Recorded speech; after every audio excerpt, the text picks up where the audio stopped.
আসসালামু আলাইকুম। অবিরাম বাংলার সংবাদে সবাইকে স্বাগত জানাচ্ছি। আমি নাইম ফাথুম মুবিন। শুরুতে বিআরবি কেবলস সংবাদ শিরোনাম জানিয়ে দেব এই মুহূর্তে হাতে পাওয়া সর্বশেষ গুরুত্বপূর্ণ আপডেট আন্তর্জাতিক সংবাদ। শুরুতেই থাকছে যুক্তরাষ্ট্রের হামলায় ক্ষতিগ্রস্ত ক্ষেপণাস্ত্র ঘাঁটি দ্রুত পুনর্গঠন করেছে ইরান।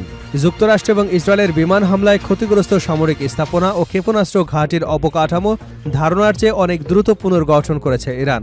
স্যাটেলাইট চিত্র বিশ্লেষণের ভিত্তিতে এমন তথ্য জানিয়েছে মার্কিন সংবাদ মাধ্যম ওয়াল স্ট্রিট জার্নাল। এবারে জানাবো ইসলামী দেশগুলোর ১ নম্বর শত্রু ইসরায়েল।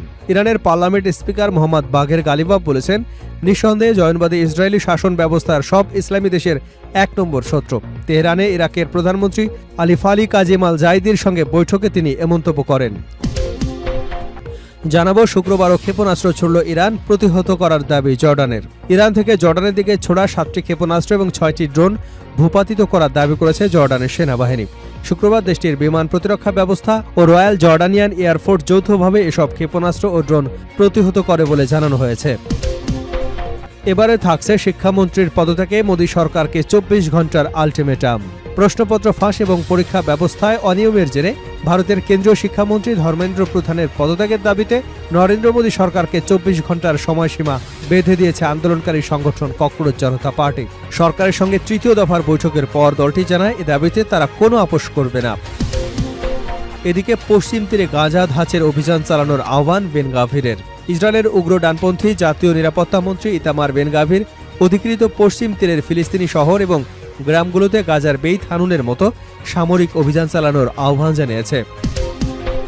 জানিয়ে দেব যে কারণে ইতিহাসের সর্বনিম্ন জনসমর্থনে ডোনাল্ড ট্রাম্প। যুক্তরাষ্ট্রের প্রেসিডেন্ট ডোনাল্ড ট্রাম্পের ইরানের সামরিক অভিযান পরিচালনার সিদ্ধান্তে জনসমর্থন উল্লেখযোগ্যভাবে কমে গেছে।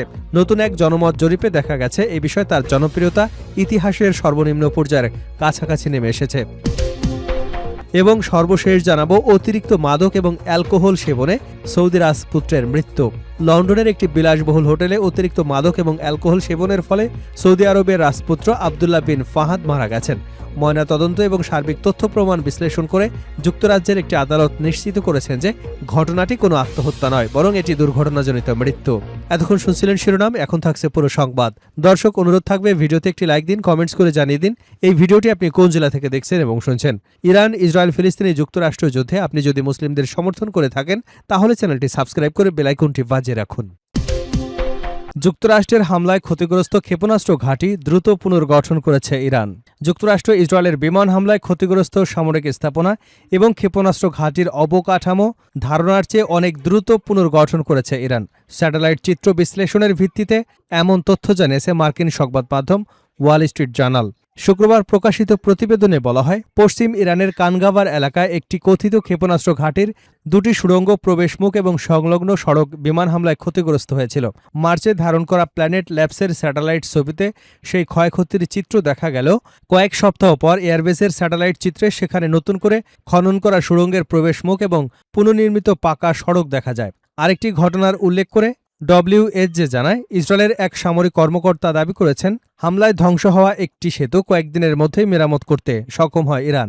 এদিকে জুলাইয়ের শুরুতে ধারণ করা প্ল্যানেট লেপসেসের স্যাটেলাইট ছবিতে কাস্পিয়ান সাগর তীরবর্তী বন্দর শহর বান্দার আনজালির একটি জাহাজ নির্মাণ কারখানায় আংশিক পুনর্গঠনের কাজও দেখা গেছে। ওই স্থাপনাটি ইসলামিক রেভলিউশনারি গার্ড কর্পস সংশ্লিষ্ট বলে প্রতিবেদনে উল্লেখ করা হয়েছে। এমনকি চলতি বছরের মার্চে ইসরায়েলি প্রতিরক্ষা বাহিনী আইডিএফ জানায় তারা কাস্পিয়ান সাগর অঞ্চলে ইরানের বেশ কয়েকটি নৌ লক্ষ্যবস্তুতে হামলা চালিয়েছে। এর মধ্যে ছিল ইরানের নৌবাহিনীর একটি বড় ঘাঁটি, যেখানে কয়েক ডজন জাহাজ ধ্বংস হওয়ার দাবি করা হয়। ধ্বংস হওয়া জাহাজগুলোর মধ্যে ছিল আকাশ প্রতিরক্ষা ব্যবস্থা, সাবমেরিন বিধ্বংসী ক্ষেপণাস্ত্রে সজ্জিত 4টি ক্ষেপণাস্ত্রবাহী জাহাজ এবং একটি করভেট শ্রেণীর যুদ্ধজাহাজ। আইডিএফের সাবেক বিমান প্রতিরক্ষা প্রধান ব্রিগেডিয়ার জেনারেল রান খোগাব বলেন, ইরান আবারও তাদের মজুদ পূরণ করেছে। শিল্পায়ন পুনর্গঠনের ক্ষেত্রে তাদের সক্ষমতা অত্যন্ত শক্তিশালী। তার ভাষ্য, ২০২৫ সালের জুনে ১২ দিনের ইরান ইসরায়েল যুদ্ধের পর যেভাবে ইরান দ্রুত অবকাঠামো এবং ক্ষেপণাস্ত্রের মজুদ পুনর্গঠন করেছিল, বর্তমান পরিস্থিতিও তার সঙ্গে সামঞ্জস্যপূর্ণ। প্রতিবেদনে আরও বলা হয়, যুক্তরাষ্ট্র এবং ইসরায়েলের হামলায় অনেক ক্ষেত্রে ক্ষেপণাস্ত্র ঘাঁটির কেবল ভূপৃষ্ঠের প্রবেশমুখ ধসে পড়েছিল, তবে ভূগর্ভস্থ অস্ত্রভাণ্ডার সম্পূর্ণ ধ্বংস হয়নি। ফলে প্রবেশমুখ পুনরায় খনন করলেই সেসব স্থাপনা আবার ব্যবহারযোগ্য হয়ে ওঠে। ইসলামী দেশগুলোর ১ নম্বর শত্রু ইসরায়েল গালিবাফ। ইরানের পার্লামেন্ট স্পিকার মোহাম্মদ বাগের গালিবাফ বলেছেন, নিঃসন্দেহে জয়নবাদী ইসরায়েলি শাসন ব্যবস্থা সব ইসলামী দেশের জন্য এক নম্বর শত্রু। তেহরানে ইরাকের প্রধানমন্ত্রী আলী ফালি কাজিম আল জাইদির সঙ্গে বৈঠকে তিনি এ মন্তব্য করেন। শুক্রবার ইরানের রাষ্ট্রীয় সংবাদ মাধ্যম ইরনার এক প্রতিবেদনে এ তথ্য জানানো হয়। গালিবাফ বলেন, জয়নবাদী শাসনের বিরুদ্ধে ইসলামী দেশগুলোর ঐক্য রক্ষায় ইরান ও ইরাকের সহযোগিতা অবশ্যই কার্যকর ভূমিকা রাখবে। বৈঠকে ইরাকি প্রধানমন্ত্রী এবং তার প্রতিনিধি দলকে স্বাগত জানিয়ে তিনি আয়তুল্লাহ আলী খামেনির জানাজা এবং শোক অনুষ্ঠান আয়োজনের জন্য ইরাকের জনগণ ও সরকারের প্রতি কৃতজ্ঞতা প্রকাশ করেন। তিনি আরও বলেন, আঞ্চলিক স্থিতিশীলতা এবং ইসলামী বিশ্বের স্বার্থে তেহরান এবং বাগদাদের সহযোগিতা অত্যন্ত গুরুত্বপূর্ণ। দুই দেশ যৌথভাবে কাজ করলে অঞ্চলের অনেক সংকটের সমাধান সম্ভব। এ সময় ইরাকের প্রধানমন্ত্রী আলী আল জাইদি বলেন, ইরান ও ইরাকের ভাগ্য একে অপরের সঙ্গে গভীরভাবে জড়িত। আয়াতুল্লাহ খামেনির জানাজা বিশ্ববাসীর সামনে একটি বিশেষ বার্তা পৌঁছে দিয়েছে। মুসলিম বিশ্ব এবং শিয়া সম্প্রদায়ের মধ্যে খামেনির জনপ্রিয়তার প্রসঙ্গ তুলে আল জাইদি বলেন, সম্পদ বা ক্ষমতা দিয়ে অনেক কিছু অর্জন করা যায়, কিন্তু মানুষের ভালোবাসা কেনা যায় না। তীব্র গরম উপেক্ষা করে ইরাকে লাখো মানুষের উপস্থিতি ছিল এক অসাধারণ দৃশ্য, যা বিশ্বের সামনে এক বিশেষ চিত্র তুলে ধরেছে। শুক্রবারও ক্ষেপণাস্ত্র ছুড়ল ইরান, প্রতিহত করার দাবি জর্ডানের।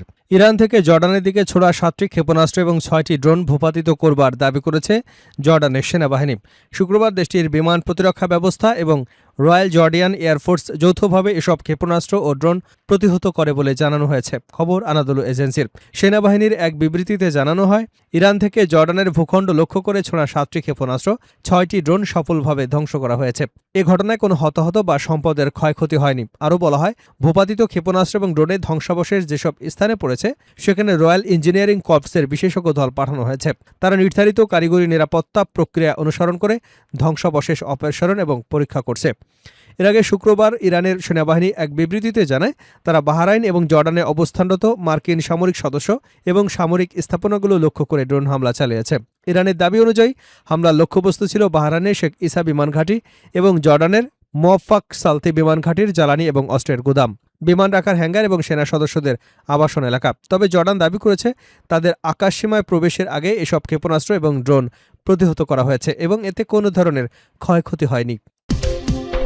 শিক্ষামন্ত্রীর পদত্যাগে মোদী সরকারকে 24 ঘণ্টার আলটিমেটাম সিজেপির। প্রশ্নপত্র ফাঁস এবং পরীক্ষা ব্যবস্থার অনিয়মের যে ভারতের কেন্দ্রীয় শিক্ষামন্ত্রী ধর্মেন্দ্র প্রধানের পদত্যাগের দাবিতে নরেন্দ্র মোদী সরকারকে 24 ঘণ্টার সময়সীমা বেঁধে দিয়েছে আন্দোলনকারী সংগঠন ককরোচ জনতা পার্টি। সরকারের সঙ্গে তৃতীয় দফার বৈঠকের পর দলটি জানায়, এ দাবিতে কোনো আপোষ করা হবে না। শুক্রবার রাজধানী দিল্লিতে ভিঠলভাই প্যাটেল হাউজে কেন্দ্রীয় সরকারের প্রতিনিধিদের সঙ্গে সিজেপির তৃতীয় দফার বৈঠক অনুষ্ঠিত হয়। সরকারের পক্ষে কেন্দ্রীয় স্বাস্থ্যমন্ত্রী জেপি নাড্ডা এবং প্রধানমন্ত্রীর কার্যালয়ের প্রতিমন্ত্রী জিতেন্দ্র সিং এবং সিজেপির পক্ষে জাতীয় মুখপাত্র সৌরভ দাস সহ 2 প্রতিনিধি এতে অংশগ্রহণ করেন। বৈঠক শেষে সিজেপি জানায়, আন্দোলনে নিহত শিক্ষার্থীদের পরিবারকে ক্ষতিপূরণ দেওয়া, আন্দোলনকারীদের বিরুদ্ধে দায়ের করা এফআইআর প্রত্যাহারের বিষয়ে সরকারের নীতিগতভাবে সম্মতি হয়েছে। তবে কেন্দ্রীয় শিক্ষামন্ত্রী ধর্মেন্দ্র প্রধানের পদত্যাগের দাবিতে কোনো ছাড় দেওয়া হবে না। সিজেপির জাতীয় মুখপাত্র সৌরভ দাস বলেন, নিহতদের পরিবারকে 1 কোটি রুপি করে ক্ষতিপূরণ এবং আন্দোলনকারীদের বিরুদ্ধে দায়ের করা সব মামলা প্রত্যাহারের দাবি জানানো হয়েছে। পাশাপাশি শিক্ষামন্ত্রীর পদত্যাগের বিষয়টি দলটির জন্য আপোষহীন বলে দাবি করা হয়। এ বিষয়ে সিদ্ধান্ত জানাতে শনিবার বেলা 2টা পর্যন্ত সরকারকে সময় বেঁধে দেওয়া হয়েছে। তিনি আরও জানান, সরকারের অনুরোধে শনিবার পর্যন্ত যন্তর মন্তরে চলমান প্রতিবাদ কর্মসূচি সাময়িকভাবে স্থগিত রাখতে সিজেপি সম্মত হয়েছে। তবে নির্ধারিত সময়ের মধ্যে দাবি পূরণ না হলে আন্দোলন নতুন মাত্রায় শুরু হবে। সিজেপির মুখপাত্র আশুতোষ রাঙাও একই ধরনের হুঁশিয়ারি দিয়ে বলেন, সরকারের দাবি প্রত্যাখ্যান করলে দেশজুড়ে আরও বড় পরিসরে আন্দোলন গড়ে তোলা হবে। অন্যদিকে বৈঠক শেষে কেন্দ্রীয় স্বাস্থ্যমন্ত্রী জেপি নাড্ডা জানান, চলমান সংকট নিরসনে শনিবার সিজেপির প্রতিনিধিদের সঙ্গে আরও একটি বৈঠক অনুষ্ঠিত হবে। প্রশ্ন ফাঁসের অভিযোগকে কেন্দ্র করে শুরু হওয়া আন্দোলন ইতিমধ্যে ভারতের বিভিন্ন রাজ্যে ছড়িয়ে পড়েছে। পরীক্ষা ব্যবস্থায় সংস্কার এবং জবাবদিহি নিশ্চিতের দাবিতে শিক্ষার্থী এবং তরুণদের আন্দোলনে দেশটির কেন্দ্রীয় সরকারের জন্য বড় রাজনৈতিক চ্যালেঞ্জ হয়ে উঠেছে।